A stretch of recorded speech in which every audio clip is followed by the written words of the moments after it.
तो ऐसे में विजय शर्मा, अब तो सोचने का वक्त, अब तो सेवा और मेवा को लेकर कोई सवाल उठता ही नहीं है। सीधे तौर पर अब सुप्रीम कोर्ट ने भी कह दिया है कि भैया अगर आप इस तरह से फ्री मुफ्त की योजनाएं और मुफ्त का राशन दे रहे हैं बिना कुछ पैसे दिए उन्हें, इसी तरह से अगर उन्हें आप डिपेंडेंट बना रहे हैं तो एक परजीवियों का वर्ग आप खड़ा कर रहे हैं।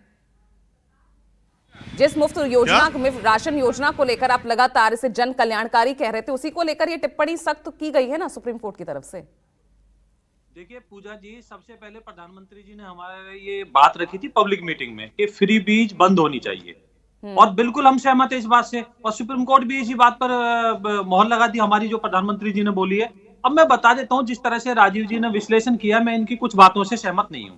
अब 80 करोड़ लोगों को जो राशन मिलता है वो किन लोगों को मिलता है? वो उन लोगों को मिलता है जो बीपीएल से नीचे है, बिलो पॉवर्टी लाइन है। और उसका कारण देखिए, वो अकेला नहीं है। 4 करोड़ से ज्यादा हमने लोगों को पक्के मकान दिए, वो किसको दिए? गरीबों को दिए। हम किसान सम्मान निधि के द्वारा जो पैसे देते हैं, किसको देते हैं? हम 10 एकड़ वाले को नहीं देते, 20 एकड़ वाले को नहीं देते, जिसको जरूरत है उसको देते हैं। 46 करोड़ से ज्यादा हमने ऋण बांटे हैं पीएम मुद्रा योजना के तहत। किसको दिए? बिना गारंटी के, जिनको काम की जरूरत है। तो ये फ्री बीज नहीं है, इसका इलेक्शन से कोई लेना देना नहीं है। एकलव्य हम जो विद्यालय बना रहे हैं, यही तो सुप्रीम कोर्ट ने कहा ना। आप कह रहे हैं उन्हें काम की जरूरत, उन्हें काम दीजिए ना, उन्हें रोजगार दीजिए, उन्हें रोजगार देकर मुख्य धारा में लाइए, ताकि उनका भी योगदान देश के विकास में हो।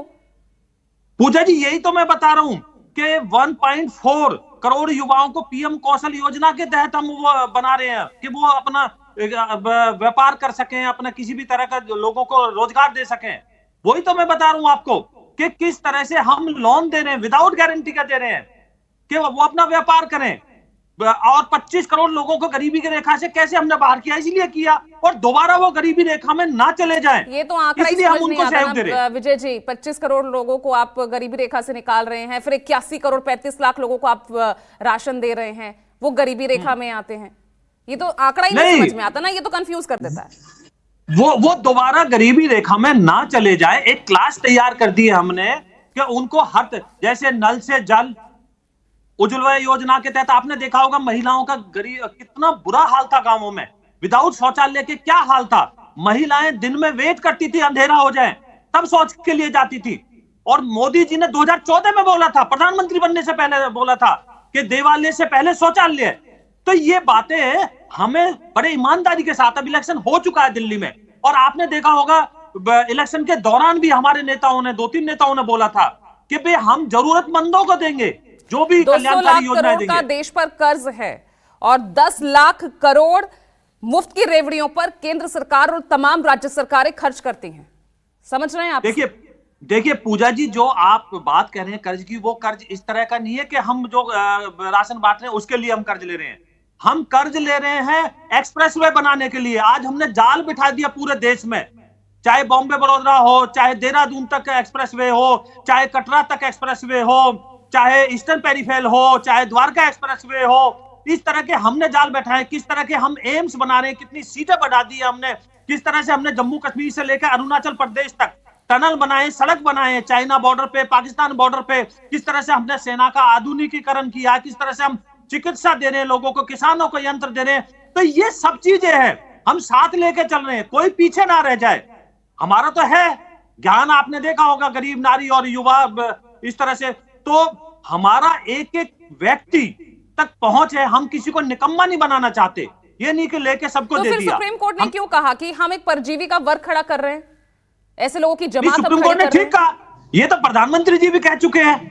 भाई आप लेके, आप लोग साथ लेके चल रहे हैं और सुप्रीम कोर्ट भी ठीक कह रहा है।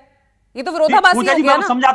मैं समझाता हूं। बताइए आपको और मेरे को क्या जरूरत है 200 यूनिट बिजली फ्री की, जो ये घोषणा करते थे? हमने कहा हम जरूरतमंदों को देंगे। ये फर्क है। ये ऐसा तो आपने कुछ नहीं कहा। आपने कहा था कि जो योजनाएं दिल्ली में चल रही हैं वो जारी रहेंगी, जो जन कल्याणकारी योजनाएं दिल्ली में चल रही है, ये आपने कहा। अभी भी मैं कह रहा हूं, ये तो कहीं नहीं कहा गया कि जरूरतमंदों को। हाँ, अब आप इलेक्शन हो गए हैं, जीत गए हैं, उसके बाद कंडीशंस लगा दे तो बात अलग है। तो मैं, आप कहे तो मैं बयान भी दिखा देता हूं जिसमें जरूरतमंद बोला है हमने। जरूरतमंद का मतलब क्या है? जिसको जरूरत है, जो नीडी है। मैं थोड़ी नीडी हूं। तो उन लोगों को मिलेगा, बिल्कुल मिलेगा, और उनको बहुत कुछ मिलेगा। इलाज भी फ्री मिलेगा, मकान भी फ्री मिलेंगे, तब तक वो अपने पैरों पे खड़े ना हो जाए। और हमारा संविधान भी यही कहता है। लेकिन इलेक्शन आया 2 महीने पहले आपने सब कुछ फ्री कर दिया और फ्री के नाम पे 20-20 हजार के आपने बिल भेज दिए, गंदा पानी भेज दिया, सड़कें टूटी भेज दी, महल बना लिया। ये फ्री बीज है। इस तरह का घोटाले कर दिया आपने महिला क्लिनिक के नाम पे, तो मोहल्ला क्लिनिक के नाम पे। तो इस तरह की चीजें रोकनी है। इनमें ये एक बड़ी बहुत छोटा सा अंतर है इनके अंदर। तो ये हमें देखना होगा किस तरह के रिजल्ट भी आ रहे हैं। आपने देखा होगा महिला सम्मान जो है वो फ्रीबीज नहीं है। पूजा ठीक है ना, गर्भवती महिलाओं को अगर आप योजना दें उनके लिए राशि की आप घोषणा करें, वो फ्रीबीज नहीं है। बुजुर्गों के लिए वो आप करें, मुफ्त सिलेंडर बांटे, वो फ्रीबीज नहीं है। ठीक कह रही हूं ना मैं? देखिए पूजा जी, आप मुझे बताइए, जिन औरतों की आंखें खराब हो जाती हैं उनको सहयोग की जरूरत नहीं है क्या? सहयोग की अगर जरूरत नहीं है तो वो पूजा जी को, विजय शर्मा को और यहां अभिषेक जी बैठे, इनको जरूरत नहीं है। इनका पैरामीटर है कि वोट खरीदो। हमारा पैरामीटर है कि कोई गरीबी में क्यों जिए इस देश में। हम सबको सहयोग देना चाहते हैं। ये है फर्क कल्याणकारी और फ्री बीज में। तो हमने उन लोगों को दिया है। वो वादे और आदे पूरे कहां हो पा रहे हैं ना? लाडली बहन योजना 3,000 रुपए महीना का वादा किया था, 1,250 रुपए महीना मिल रहा है। किसान सम्मान योजना के लिए आपने कहा था 12,000 रुपए साल देंगे। राजस्थान में जो वादे किए थे वो अधूरे यहां पड़ते हुए नजर आते हैं। जिस राशि का वादा करते हैं उससे कम मिल रहा है वहां के लोगों को। देखिए पूजा जी, ये तो आपने बहुत अच्छा सवाल किया। आपके माध्यम से सारे श्रोता भी सुन लेंगे। हम पहले अपना बजट ठीक करते हैं। आपने अच्छा। भारत में देखा होगा, हमारे देश में कि 2014 में मोदी जी आए, पहले हमने तो अपना बजट तो दिल्ली का भी बिगड़ा हुआ था ना आपके मुताबिक। चुनाव से पहले आप कह रहे थे लगातार सरप्लस है, अब डेफिसिट जाता जा रहा है। हाँ, तो उसको ठीक करेंगे, भ्रष्टाचार मुक्त करेंगे, बजट अपने आप ठीक हो जाएगा। दिल्ली तो कभी 8 मार्च को जो महिलाओं को सबसे पहले जो सम्मान राशि दी जानी थी वो तो मिलेगी ना? बिल्कुल मिलेगी, क्यों नहीं मिलेगी। हम चोरी नहीं होने देंगे, हम डाका नहीं डालने देंगे गरीब की कमाई के ऊपर। बिल्कुल देंगे ना। हम ये भ्रष्टाचार रोक के देते हैं ना। हमने महाराष्ट्र में दिया ना, हमने मध्य प्रदेश में दिया ना, हमने महाराष्ट्र में कई योजनाओं की समीक्षा शुरू हो गई है क्योंकि फंड कम पड़ रहा है, उसकी वजह से डिले हो सकता है। जो महिला सम्मान जो लाडली बहन योजना थी, अगले बजट में उसको लेकर समीक्षा की जाएगी। पूजा जी समय जानकारी होगी।